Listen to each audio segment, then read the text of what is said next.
Pormasyong pinaka-latest, pinaka-bago, pinag-uusapan, trending, viral. Arangkada Balita. Live sa DWIZ Metro at Mega Manila. DWIZ News FM regional stations. Naka-live din sa lahat ng DWIZ Digital News account, Facebook, YouTube at DWIZ News website. At panoorin din ang live nationwide sa Aliw 23 Free TV. Arangkada Balita.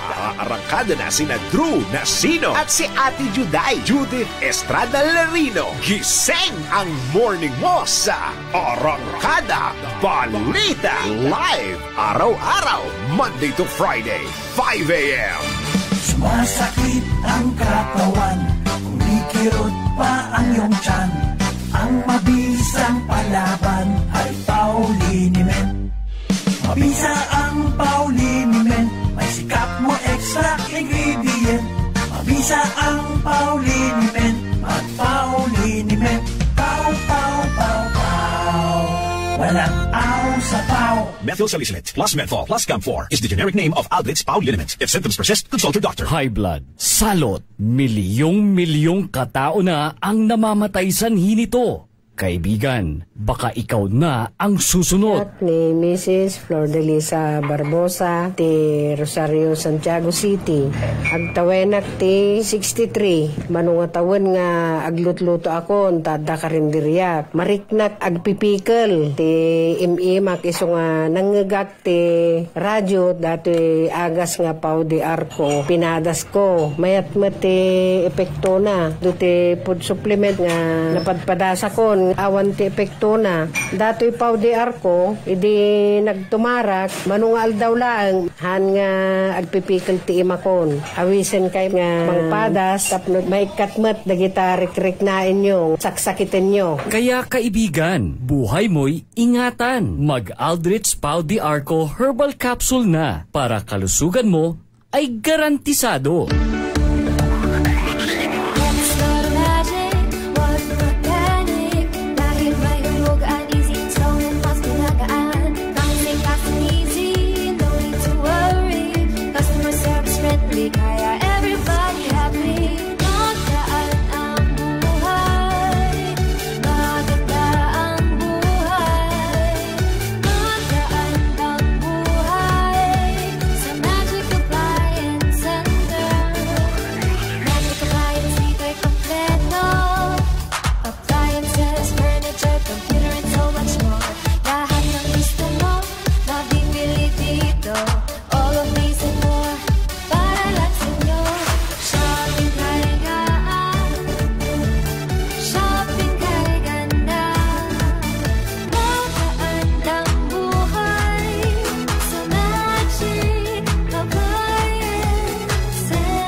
Magandang buhay! DWIZ.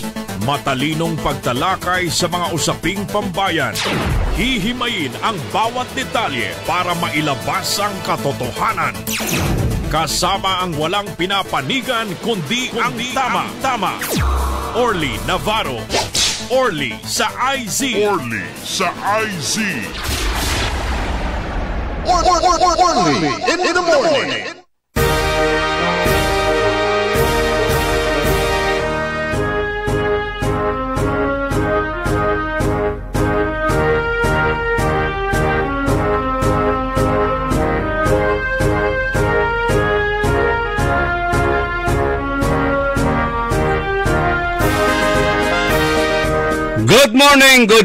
Good morning. Araw na naman ng Sabado. Tayo ay magkakasama-samang muli at pag-uusapan natin ang mga uri ng sakit, ang ating mga nararamdaman. At ito ay ating ikukonsulta kay Dr. Glenn Soriano ng IKARMA Health Option. Ang IKARMA ay mabisang food supplement at murang-mura pa.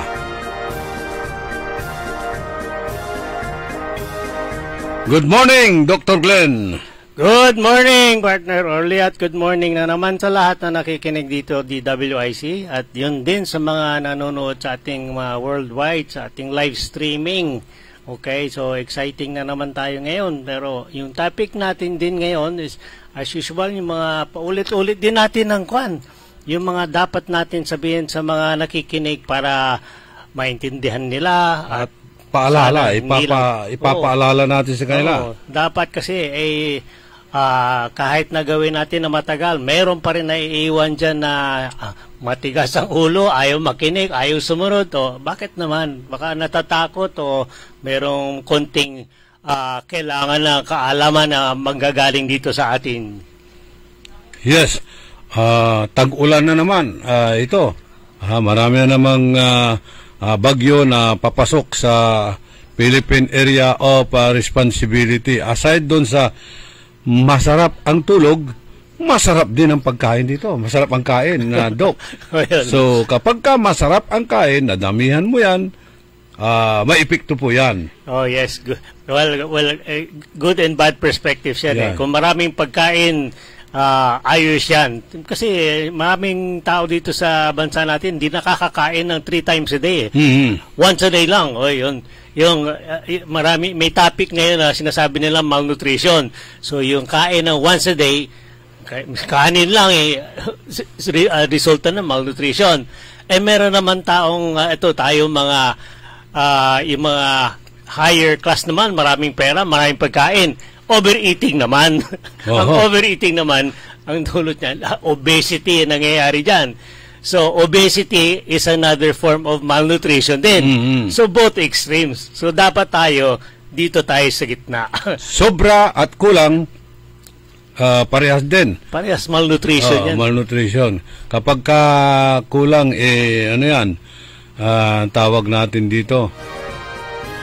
Ayun nga, malnutrition. Na kapag hindi sapat ang kanilang pagkain. Kapag sobra din, obesity is also a sign of malnutrition. Yes, yung mali ang parehong term, mali ang nutrition. Mm-hmm. Yung kulang ang pagkain sa iba rice meal para mabusog ka lang. Ito yung mga pobre lang kakain lang ng maraming kanin, okay?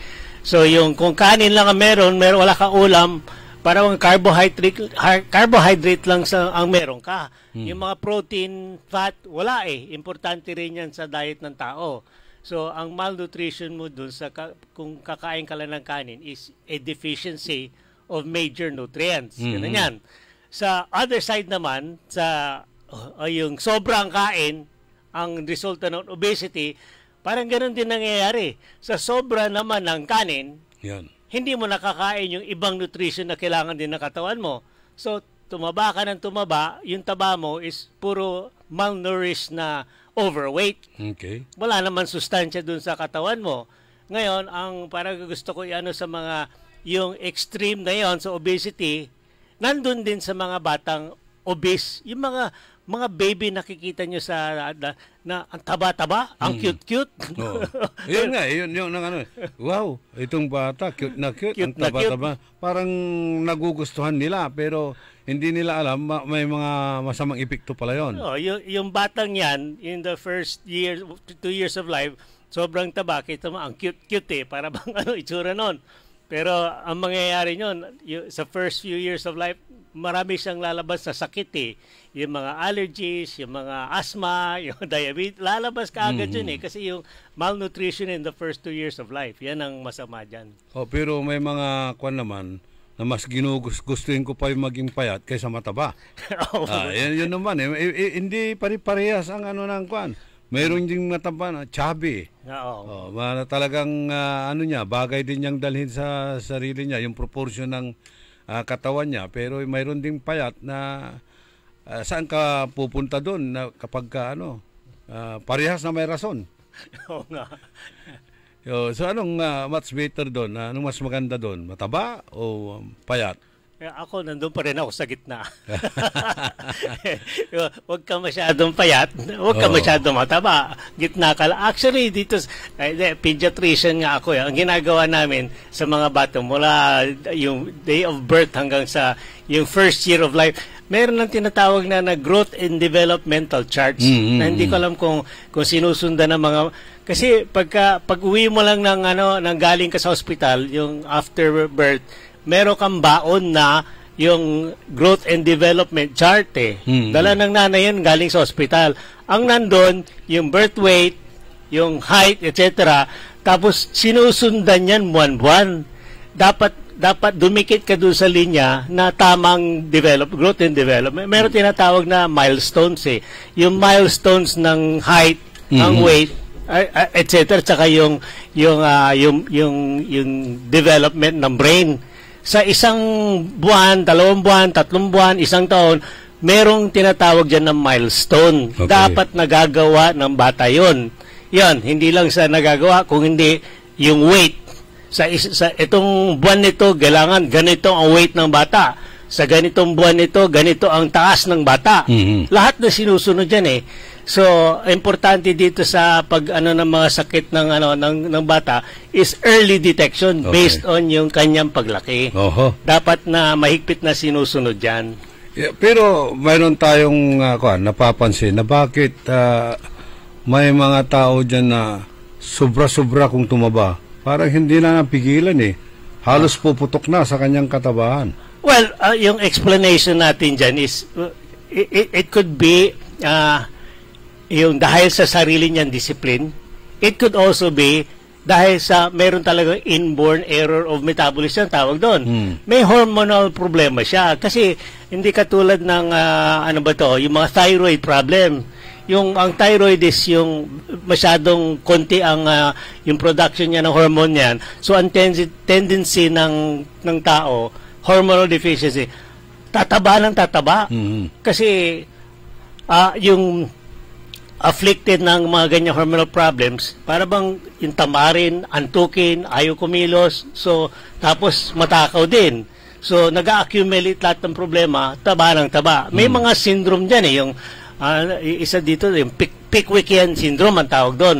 Kahit anong gawin mo, tataba ng tataba yung tao. So yung inborn na yon. So yung nabanggit ko, 2 klase yung dahilan ng pagtataba ng tao. It's either gawa ng sarili mo, wala kang disiplina, o talagang meron kang diferensya sa katawan mo na mahirap naman talagang igamutin. Mayroon din yung bigla na lang tumaba dahil nag-steroid. Yan. Isa pa yan. So, yung medically induced. Kasi, lagi natin binabanggit yan, yung steroid is a double-bladed instrument. Yan. Yung steroid, nakakagaling yan ng mabilis. Kasi, karamihan ng mga serious illness galing sa sobrang inflammation.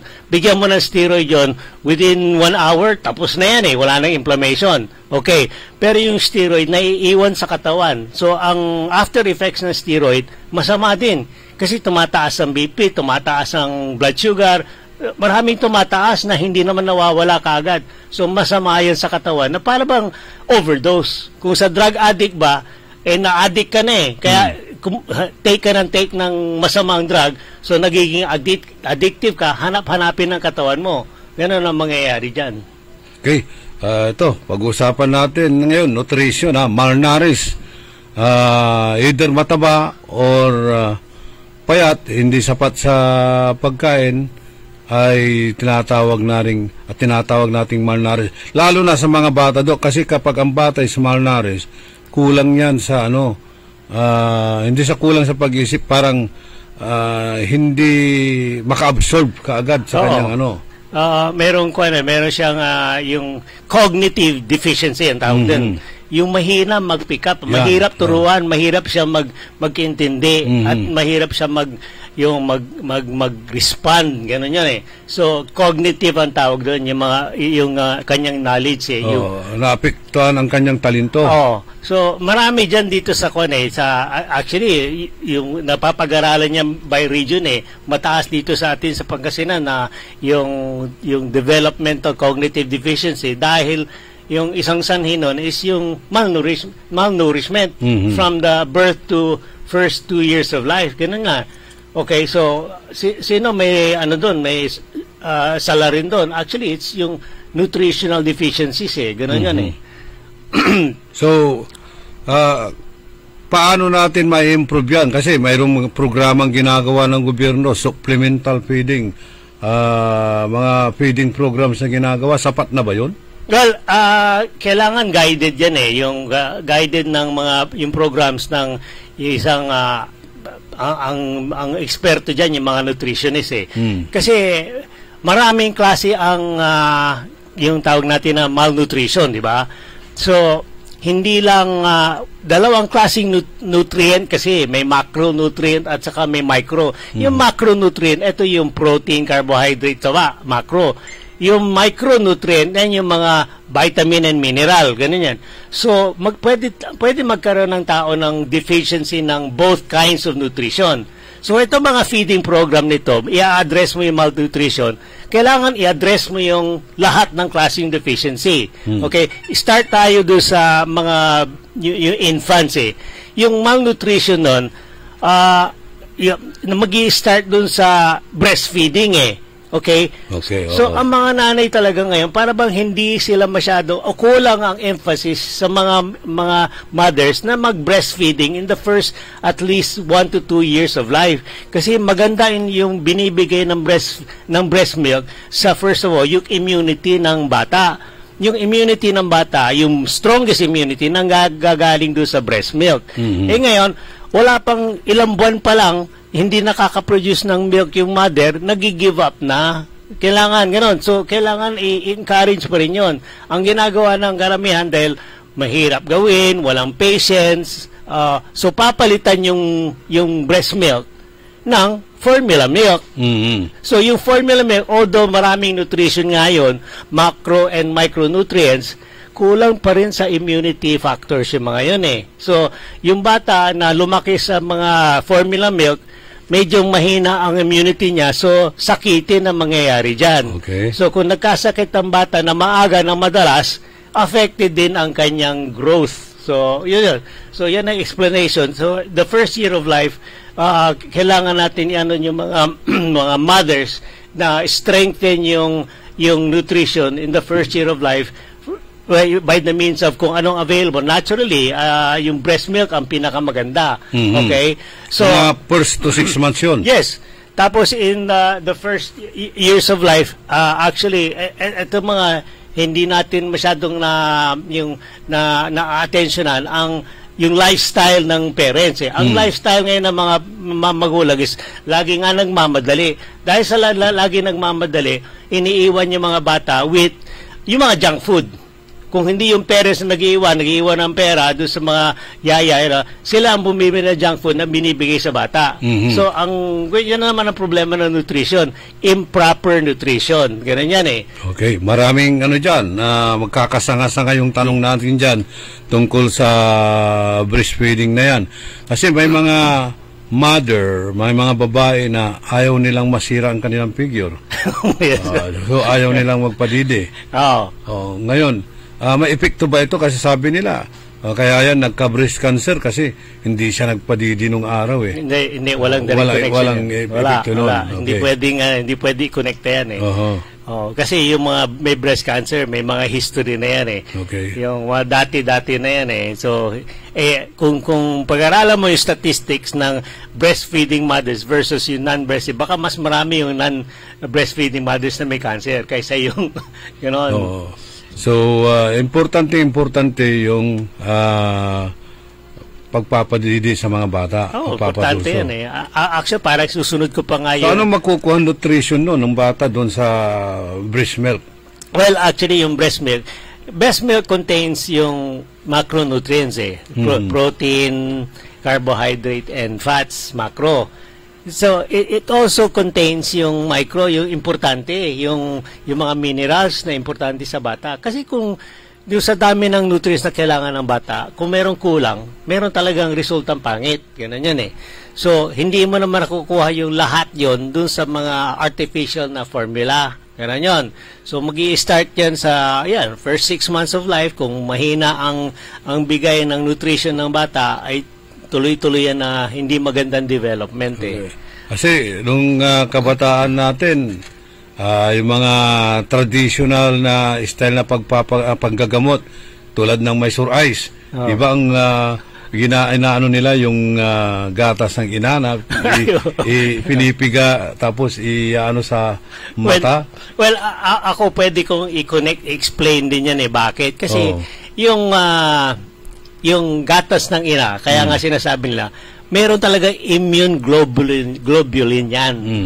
Kaya nga pinapainom ka agad sa bata, lalo sa mga premature, yung breast milk. Kasi kung ano yung age ng bata paglabas, premature o full term, yun din ang gatas ng lumalabas sa ina. Para eksakto yung creation ng Diyos na yung pagtimpla ng breast milk ng ina, eksakto doon sa kailangan ng bata. Ganun yun.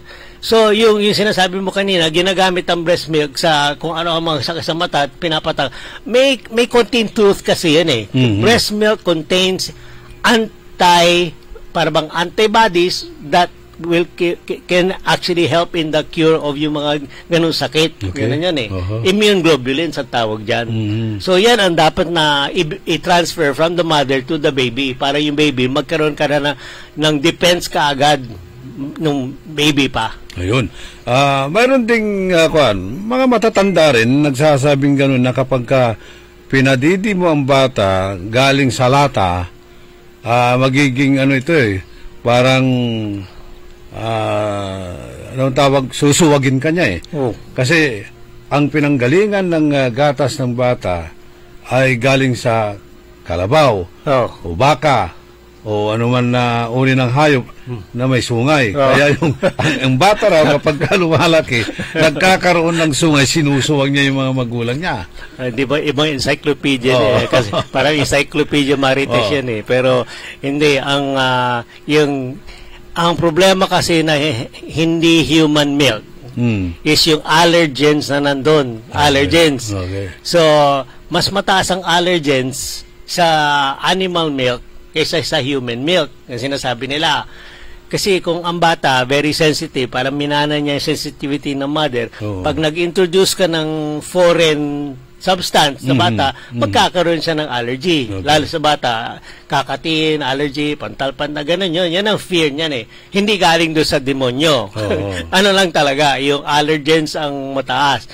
Sa human milk, human to human Gano'n yan So, dapat konti lang ang allergy niyan. So, yan ang mangyayari. So, the best is the human milk ang source mo. So, walang semblance of truth yun, Pero, wala mga matatanda naman, alam na, dyan naman tayo naniniwala sa kanilang mga experience.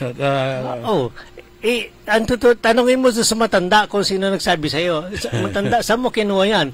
Doon sa nanay ko, tatay ko, saan niya kinuha? Sa nanay, tatay din nila. Saan niya kinuha? Hanggang sa generation.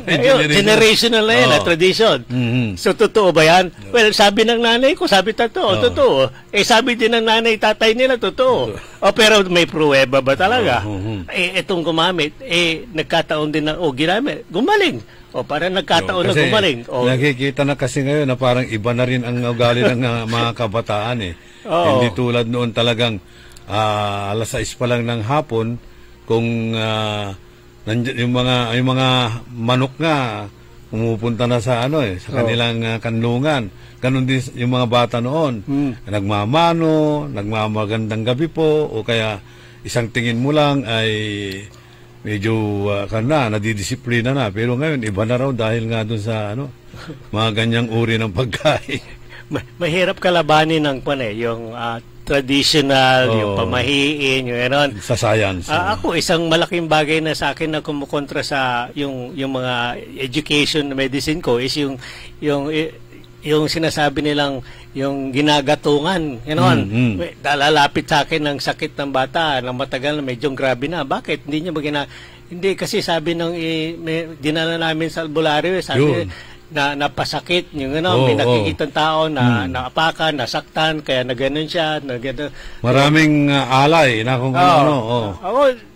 Ako sabi, di naman ako gawin mo, gatungan mo, sige. Pero kung di gumaling, bigyan natin ng tamang gamot. Yun ang mahirap kasi inuuna yung albularyo kaysa sa doktor. Mayroong nangyari sa ganyan na kaso na yung albularyo, sabi niya, kinulam ito, pinalo ng pinalo para maalis daw yung masamang espiritu. Yung pala, appendicitis na ang ng bata, may pumutok na. So, ayun, namatay. Mahirap na kontrahin ng mga kasi parang matibay ng pagpapasa sa mga yung sunod-sunod na generation. Ganun eh. So, na-improvinsyan tayo kasi ng mga taong galing din sa kanila yon. Ang daming naiwan sa atin ng mga Spaniards, di ba? Marami. Paniniwala. Kaya yung mga traditional medicine, tulad ko, minsan pediatrics nga ako, alam ko explanation ng lahat ng sakit na yan eh. Pero ilalapit mo sa akin, dun muna ako sa albularyo kasi ganun yung ibang bata sa amin na merong isang di nakikita dun na maraming tinatama. Kaya yan pala, yung mga communicable diseases yung mga nalandun. Sabi ko, gamutin natin lahat yun. Sabi ko, baka mawala yung taong hindi nakikita. So yun. Kaya kailangan doktor tayo pupunta, huwag sa albularyo. Pag-aawayin pa nga kayo ng albularyo sabihin niya, kinulam ka ng kapitbahay mo. Di yung kapitbahay mo, awayin mo na. So yun ang problema. Ako, hindi ko masyadong kinokontra. Sinasabi ko lang, sabayan natin. Sige, gawin mo yung gusto mong gawin. Pero pwede gawin ko rin yung gusto kong gawin. Para, kung gumaling yung bata, di good. Pero may albularyong may doktor na naniniwala sa albularyo. Well, ako, kung sasabihin, tinatanong ako, Dok, naniniwala ba kayo sa albularyo? Sabi ko, hindi ko pwedeng sabihin na hindi ako naniniwala kasi may mga pasyente ako ginagamot na matagal, hindi gumagaling. Pero pagdating doon sa albularyo, isang gumaling eh. Ano ba yan? Nagkataon lang ba yun? Nagkatagpo. Galing sa gamot ng binigay ko sa iyo, it takes 3 days to recover. Doon mo dinala sa albularyo, doon siya gumaling.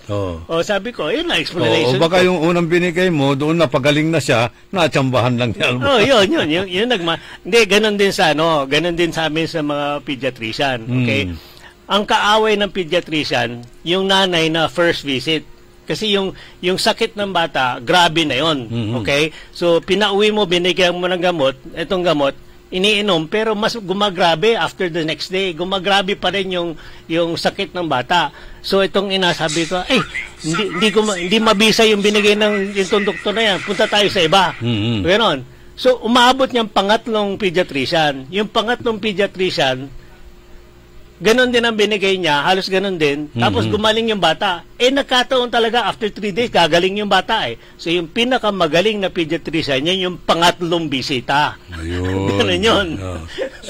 So ikaw ang magaling na pediatrician kasi sa'yo gumaling ang anak ko. So ang advice natin, punta muna tayo sa doktor bago tayo pupunta sa mga kwak doktor na yan. Kasi delikado sa panahon ngayon, advance na ang sinsya, kaya alam na nila. Ito nga ang problema dahil nga sa advance na nga ang teknolohiya, yung mga doktor na dati-rate, kapag kapunta mo sa doktor, ginagamitan ka ng stethoscope.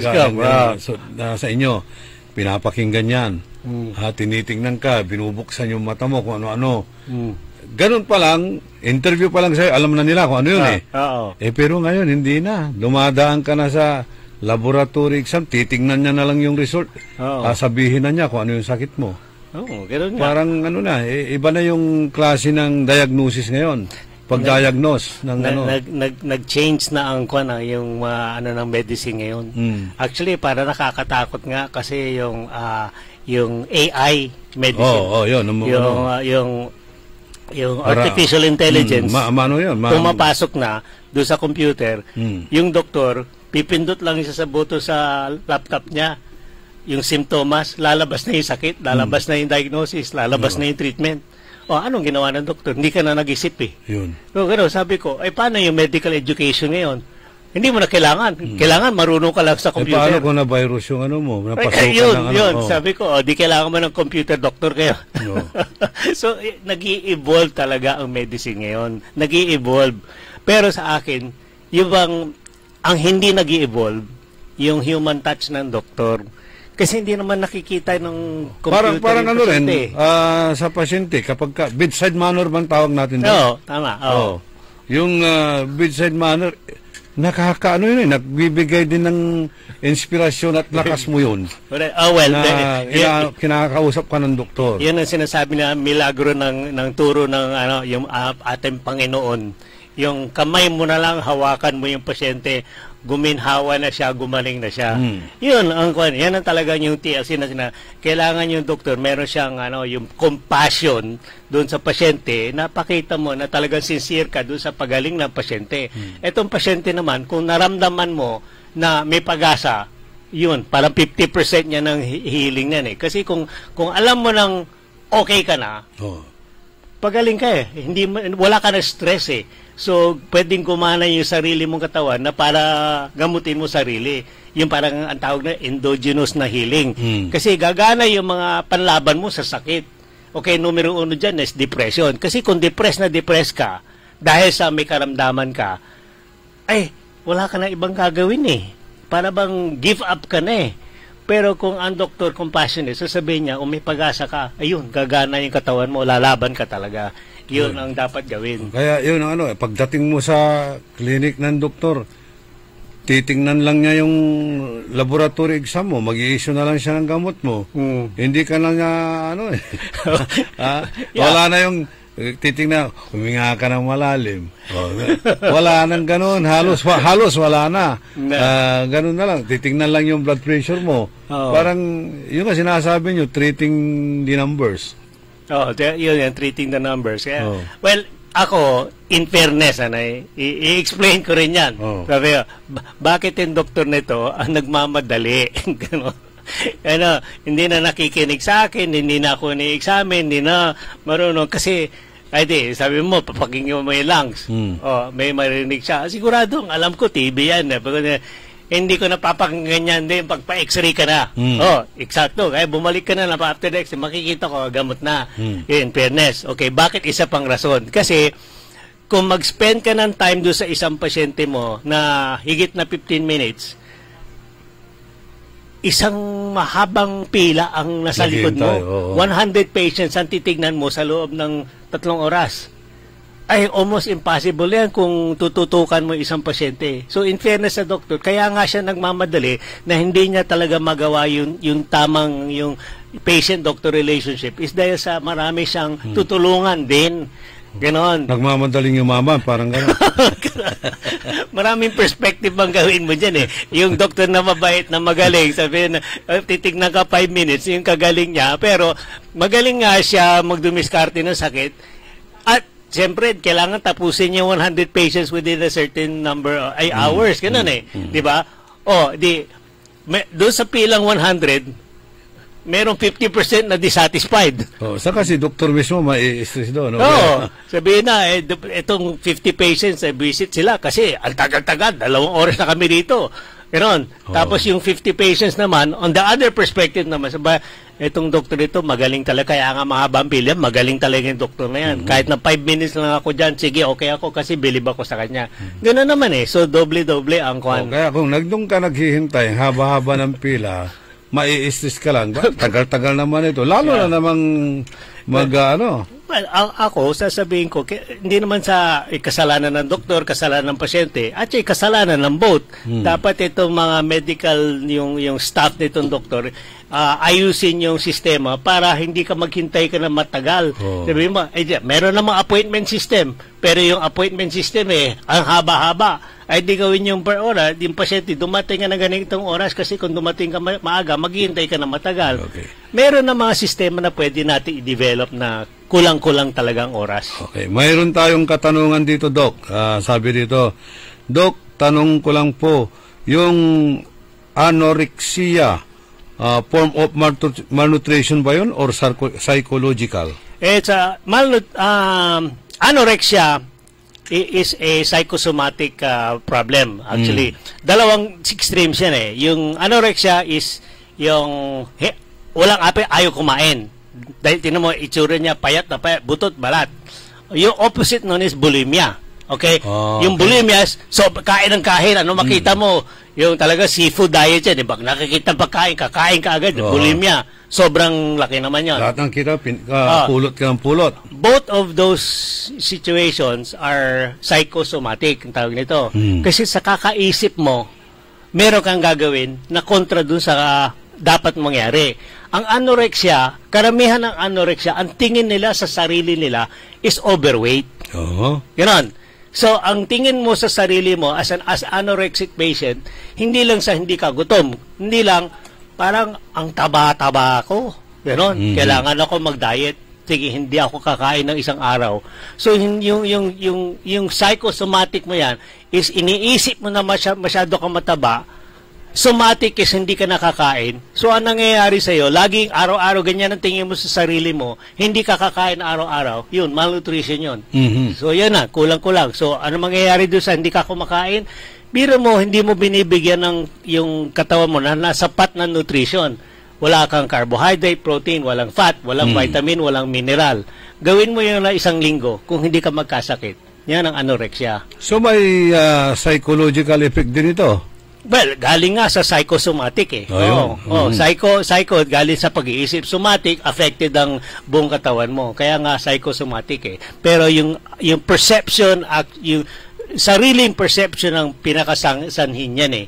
Para bang kino-compare mo sarili mo sa mga ibang sa paligid mo, masyadong mataba yan o masyadong payat ito. Okay. Ako, masyado akong mataba. Kaya hindi na ako kakain. Yun ang anorexia. So, anong maitutulong ng ikarma dyan, Doc? Well, walang direct ang effect ng ikarma. Pero ikarma is a supplemental food. It helps yung restore the proper yung play field in nutrition. Ganun yan. So, ikarma will protect the body from harm caused by malnutrition. Ikarma will also help in the repair of the systems damaged by malnutrition, ganyan inflammation. So, continuously consumption of products like ikarma na meron siyang ingredients for protection and inflammation, yan, maganda, 50% ang protection mo, 50% ang restoration ng nutritional yung makina mo, at yan, gagaling ka. Okay, itong panahon na ito, taglamig. May nagsasabi dyan, the weather is inviting. So, dalawang klase yun. Inviting to what? Yun nga, dalawang klase. Inviting to eat, inviting to drink. So, dito, kapag ka ganitong panahon, masasarapan ka ng pagkain, masasarapan ka sa inuman. So, mayroong masamang epekto yan sa ating katawan. Either, magiging obese ka, lamon ka ng lamon, tataas ang inyong blood sugar, tataas ang lahat ng blood pressure. So yun ang natin dito, paano natin makukontrol yung ganitong mga bagay sa tulong ng ikarma, Doc. Dahil sabi nga, may pag-aaral noong 2020 sa Tanzania, study by Visayan et al., University of Zanzibar. Ano bang dito, lumalabas dito sa NARA 3 na pag-aaral dito, Doc? Yeah, according nga doon sa binanggit mong yung study sa State of University sa may Tanzania, eto nga binanggit natin kanina, yung mga albularyo. Doon ang basis nila. Etong mga researchers nito, kinuha yung ginagamit sa Ayurvedic medicine. Yung ginagamit sa Ayurvedic medicine, which is yung albularyo dito sa atin, yun yung mga Nara extract. So, pinag-aralan nila ang laman nitong Nara extract. Yung Nara extract, yung galing sa puno, meron din doon sa Tanzania yung mga ganong puno. So, nung napag-aralan nila, ang result ng studies nila, it showed that yung continuous consumption of itong the extract nito, galing sa Nara tree, it helps reduce yung mga problema sa blood, katulad ng blood sugar. It reduces the blood sugar levels. It reduces the triglyceride, the cholesterol, and the low-density lipoprotein na component.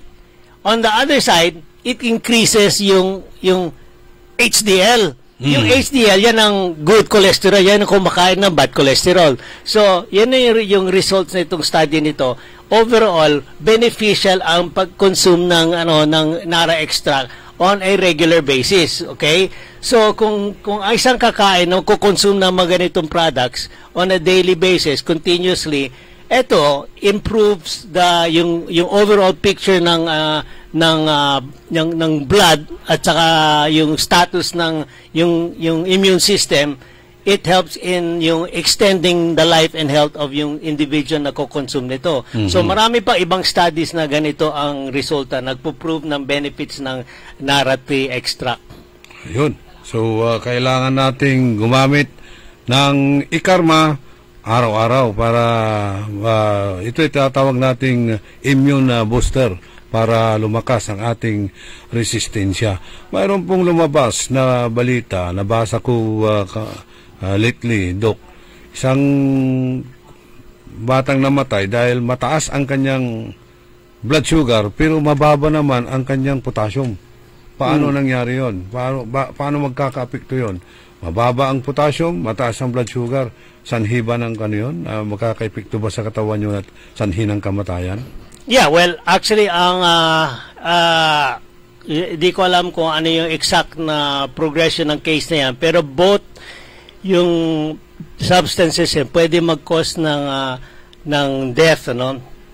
Yung extreme elevation ng blood sugar can cause yung stagnation ng blood flow at saka problema sa puso, pwede kang magka-heart attack doon, okay? Ang potassium is yung isang element na responsible for yung electrical yung transmission ng mga yung contraction ng mga muscles, okay? So kung meron kang sobra o kulang ng potassium, merong malfunction ng yung electrolytes ang tawag nito, yung nagko-control ng electrical system sa katawan, okay? Kung sobra o kulang ang potassium, hindi magandang galaw ng mga muscle, okay? So yung mga vital organs ng katawan, meron silang muscle na involved doon. So yung heart is one, okay? So yan na naman, kung sabihin natin, kung meron kang hypokalemia o hyperkalemia, either extreme can affect the function ng heart. Ngayon, kung extreme yan, nabanggit mo kanina, yung masyadong mababa ang potassium, masyadong mataas ang sugar, two independent elements yan. Pero both can cause yung situation ng cardiac arrest. Yan yan. So yan, sabi ko, yung malamang itong infant may have died from yung cardiac arrest, yung cause of death. So kung analyze natin, yung cardiac arrest can be caused by a hypokalemic situation. Yung sobrang potassium niya. Kung ano man ang unang ang cause ng death, yun ang nag-cause ng cardiac arrest, yun ang culprit Pero both of them can cause yung cardiac arrest, pero hindi naman sila connected Yung cause of death by yung electrolyte abnormality can be isolated or separate from the cause of death by hyperglycemia o yung mataas na blood sugar. Kailangan sobrang mataas na matagal. Okay? So, itong batang ito, kung sabihin natin yung masyadong mataas ang blood sugar, ang naging cause, long-standing na yan. Matagal na merong ganong problema. Kaya, para ba ang sunod na mga nangyari dyan, because of yung long-standing na hyperglycemia, bumagsak yung kanyang potassium. So, yung situation ng dalawang yon, mataas ang sugar at saka mababang potassium, either of them can cause yung cardiac arrest. Okay. Mayroong mga taong mababang potassium para bang nauupo sa kandila. Yung style nila, yung babagsak sila. Paano yun? Oo, kasi yung weakness yung hypokalemia can cause actually weakness kasi it controls yung energy muscle muscle contraction yung weakness ganoon. Kapag ka bababa ang potassium mo, hypocalcemia na hypokalemia kalemia kasi iba yung calcium kalemia. Ito yung ang scientific term ng potassium is yung kalemia K kasi sa yung symbol ng potassium sa yung elements is K kalemia ang term. So sobrang baba ang potassium, hypokalemia. So masyado mataas, hyperkalemia. So both new situations are para bang results ng metabolic problem. So bakit yung mga iba na mababa ang potassium palaging ina-advise na kumain ng saging? Kasi saging is a good source of potassium. Natural potassium yon. Ganun yan. Potassium is present in sa maraming mga pagkain natin. Yung natural foods marami. Sa saging marami, mataas ang content na potassium, pero potassium is found in most of our regular diet foods. Ganun ang potassium, okay? So, kung kumain ka ng normal araw-araw, dapat ma-maintain mo yung potassium levels mo. Kahit kaya unconsciously pwedeng ma-maintain ang potassium levels mo. Normal eating, ganun yan. Mag-iiba, mawawala ang potassium levels kung may problema ang katawan mo. Sabihin natin, usapan natin, diabetes can alter your potassium levels. Other sakit can alter your potassium levels. Kidney disease can alter your potassium levels. So, maraming involved dyan Kaya, kung meron kang hypo o hyperkalemia, hanapin mo kung bakit meron kang ganyan. Hindi dapat, yun kasi normal regulation ng potassium sa katawan. Kung off ang potassium, hanapin mo kung bakit. Pwede kang may diabetes, pwede kang may kidney problem, pwede kang merong other endocrine problem. So, dami palang connection nito. Tawag natin dito, complication. So, anong maitutulong na ikarma dito para mabalanse ang iyong potassium? Yeah, well, yung potassium, ang potassium natin is a micronutrient, di ba? Kailangan natin. Walang direct control ang ikarma doon sa micronutrients, pero lagi ko sinasabi it levels the playing field, okay? Kasi yung alterations in potassium levels can cause damage, can cause damage to yung bodily systems okay, and it can also cause yung progression ng mga inflammatory processes So itong ikarma can actually help in neutralizing yung inflammatory processes. It can also prevent the start of inflammatory processes Yung isang extreme na case yung inflammatory processes is actually cancer Okay, kung mga cancer lesions, yung mga tumor, etc., can cause fluctuations in potassium, okay? So, if by improving the status of the cancer lesions, by constant consumption of mga ganitong products, like ikarma, pwede mo tulungan ng body to fight off itong changes in potassium levels Ayun. So, yung mga nanonood sa atin, mga avid listeners natin na nanonood dyan, marami na naman tayong natutunang advice kay Dr. Glenn Soriano tungkol sa mga kumakalat na sakit dala nitong tinatawag nating wild water and borne diseases, influenza, infection, leptospirosis at dengue. Kaya sina Maricel Quinto, si Dizon Imer, Roberto Nimer, si Ernesto Musada, Gerardo Lamsen, halos araw-araw nakikinig sa atin yan, Doc. Si Rafael Mangalyag. By the way, si Gerardo Lamsen is ikarma user ito, di ba, Doc? Yes, long time na. Good morning, Jerry. Good morning. Tuloy-tuloy lang sana. At sana marami makikinig sa kanya kasi maganda ang tulong sa kanya na ikarma. Bumaba ang kanyang blood sugar. Blood sugar at blood yung hypertension, hypertension niya. Actually maraming yung maraming mga yung side benefits Kasi when you have a problem, may karamdaman na isa katulad ng hypertension, if you can control your hypertension by any means hindi lang yung traditional gamot. If you can control one main problem of your body, like hypertension, you can actually solve the problems of the rest of your body. Ganun yan Kasi kung meron ka high blood, maraming affected dyan Yung activity mo, yung pag-iisip mo, yung temperament mo, yung trabaho mo, at other diseases. Ganun yan So, if you can control your hypertension, your high blood, if you can actually normalize it for one whole year, nang nangyayari sa kanya because of yung diet niya, ikarma, yung exercise niya daily, ganyan ang concept lang naman You can extend your life by years. Ganun yan Okay. So, start na nga ngayon. Yun, si Bernard Masaoy, GC Tulyao, Brother Doming Sabala Jr., Jima Busto dyan sa Pugaro, at Joseph Estrada dyan sa Mangaldan. At ito sina Jeff Tirao, Herman Narbas at Jesus Macaspe na nanonood din at nakikinig din sa atin programang IKARMA Health Option. Mayroon pa tayong 4 na minuto, Doc. Ito na, tag-ulan na. So, kadalasan marami diyang inuubo, inaasma o respiratory ailment na sakit. Ano ang maitutulong ng IKARMA dito? Well, actually, ito, yung main topic natin, diabetes, halos hindi naman natin masyadong na-discuss, pero ito masasabi ko sa mga pre-diabetic, undiagnosed diabetic, prone to diabetes. Diabetes is always, sinasabi ko, the mother of all diseases, okay? In times like this, yung stressful environment, yung sobrang init, yung sobrang lamig, okay, sobrang mga tubig, baha dito sa paligid natin, actually, these are all yung sources of stress, okay? And stress can actually aggravate yung situation of yung high blood sugar, which eventually will become diabetes, okay?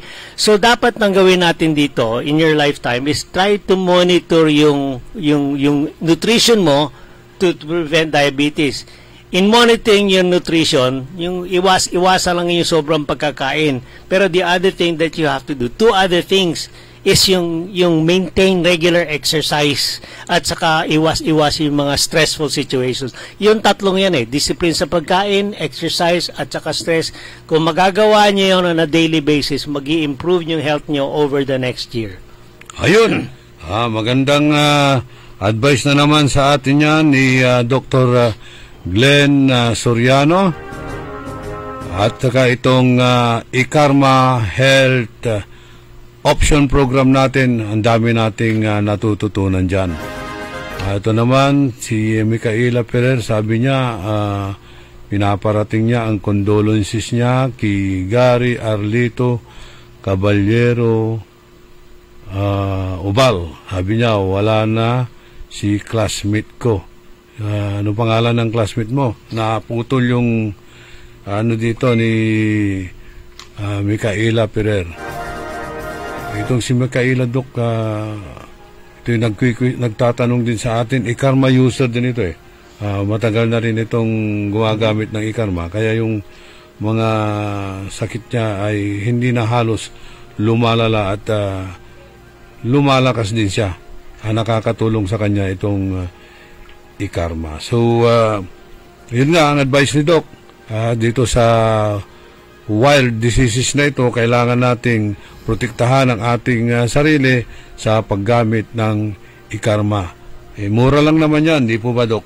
Mura-mura.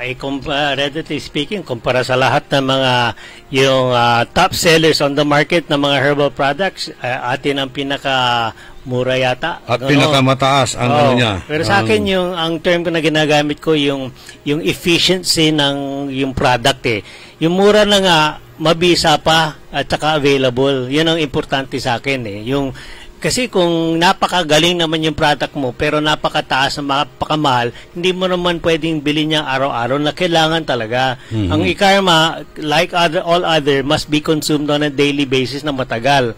Lahat sila.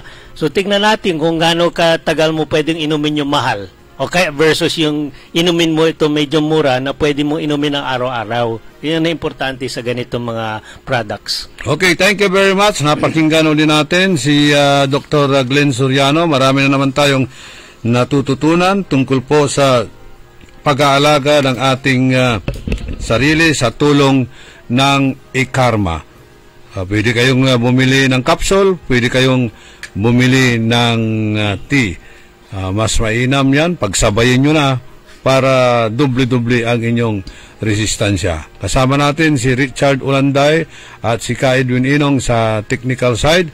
Sa amigo your one and only in the morning, nag-iikarma, nagbabalita ng tama, naglilingkod ng tama. Only in the morning. DWIC. Time. It is now 8:01. Oras hatid sa inyo ng Bingo Plus. Download Bingo Plus app now on Google Play and Apple App Store for a chance to win up to 935 million pesos jackpot prize. Visit bingoplus.com to learn more. With Bingo Plus, bingo sa saya plus sa panalo. Gaming is for 21 years old and above only. Game responsibly. Keep it fun. Magandang araw po sa ating